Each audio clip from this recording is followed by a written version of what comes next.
अस्सलाम वालेकुम दोस्तों, मेरा नाम है रिज़वान। दोस्तों, क्या आपने कभी जहन्नम को, दोज़ख को अपने ख़यालों में इमेजिन किया है? कैसी दिखती होगी वो जगह? क्या आप वहाँ जाना चाहोगे? अगर आप एक इंसान हो, तो आप अपने दुश्मनों को भी वहाँ भेजना नहीं चाहोगे। लेकिन दुःख की बात तो ये है कि कुछ लोगों ने अपनी ज़िंदगियों में ही उस जहन्नम को देखा है और लौट कर वापस भी आए हैं, वहाँ के किस्से सुनाने।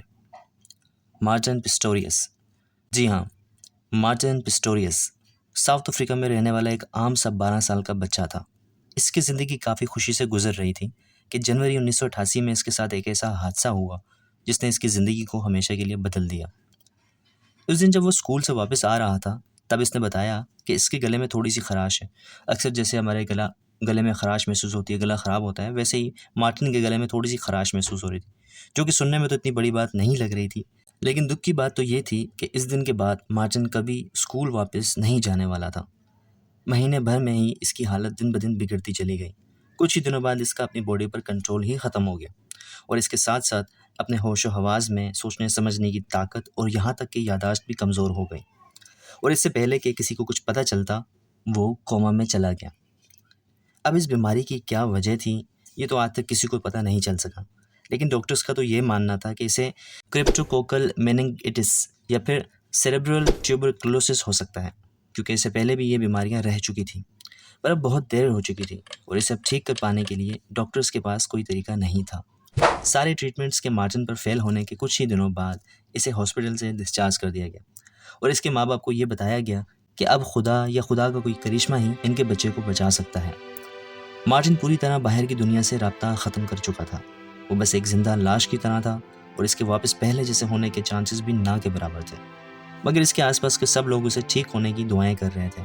लेकिन वो ठीक अब कितने वक्त के बाद होता या फिर कभी होता भी कि नहीं, ये कोई नहीं बता सकता था। वैसे अब तक की गई रिसर्चेस के हिसाब से कोमा में जाने के बाद तकरीबन 58% लोग कभी वापस ज़िंदा नहीं हो पाते और इसमें से भी 4 दिन कोमा में रहने के बाद ज़िंदा हो पाने या होश में आने के चांसेस सिर्फ 7% बचते हैं और 2 हफ्ते बाद सिर्फ 2% हो जाएंगे ये चांसेस।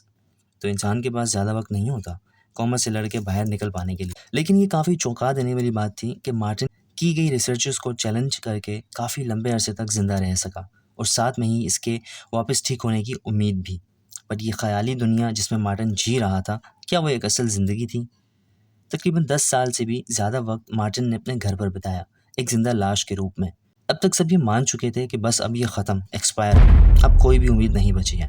इनफैक्ट मार्टिन की माँ भी इमोशनल होकर इसके सामने रोते हुए कहती थी कि काश इसे इस दर्द से आज़ादी मिल जाए।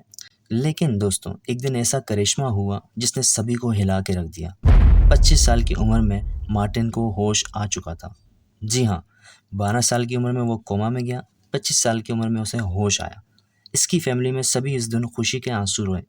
लेकिन कहानी बस यहाँ ख़त्म नहीं होती दोस्तों। मार्टिन के होश में आते ही वो खोलने वाला था वो सभी राज जो वो अंदर 10 साल से दबाए हुए था। वो एक ऐसी सच्चाई बताने वाला था जिसे सुनकर सभी के रोंगटे खड़े होने वाले हैं। मार्टिन के मुताबिक कोमा में जाने के कुछ ही साल बाद वो होश में आ चुका था। जी हाँ दोस्तों, इसकी कॉन्शियसनेस दोबारा आ गई थी। इसे पता चलने लग गया था कि इसके आसपास क्या हो रहा है, लेकिन इसकी बॉडी अभी भी बेजान पड़ी हुई थी। वो सबकी बातें तो सुन सकता था लेकिन कुछ भी बोल नहीं सकता था, बिल्कुल किसी भूत की तरह। वो एक ऐसी अजीबो-गरीब दुनिया में कैद हो गया था जहाँ से वापस आना नामुमकिन था। इसने कहा कि जिस दिन इसे इस बात का एहसास हुआ कि अब वो दुनिया बस इसी तरह ही देख और महसूस कर पाएगा, उसे बहुत दर्द हुआ, दुःख हुआ। वो अंदर से बिल्कुल नॉर्मल हो गया था, बट ये बात बाहर तक कैसे पहुँचाई जाए कि वो ठीक हो गया है, जबकि बज़ाहिर वो अपनी एक उँगली तक नहीं उठा सकता था। इसे अपनी पूरी ज़िंदगी एक लाश के अंदर रहने के अलावा और कोई मुस्तकबिल नज़र ना आया।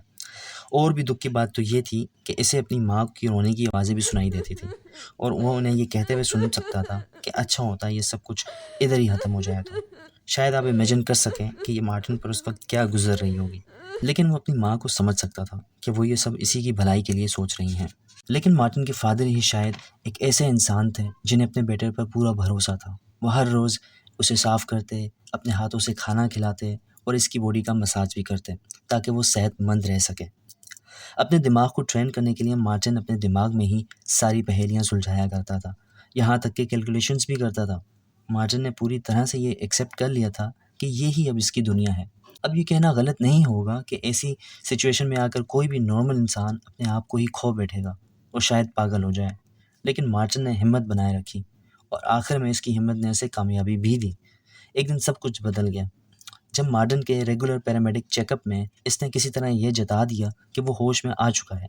ये बात इसने सिर्फ अपनी आंखों से जताई और खुशकिस्मती से इस पर गौर भी कर पाया गया।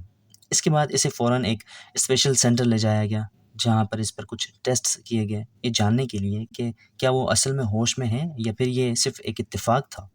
और फिर जब मार्टिन ने सारे टेस्ट पास कर दिए तो सबको मालूम हो गया कि ये आखिर सच्चाई ही है। इसके बाद मार्टिन की माँ ने अपनी जॉब छोड़ दी और इसकी मदद करने में, उसका ख्याल रखने में लग गईं।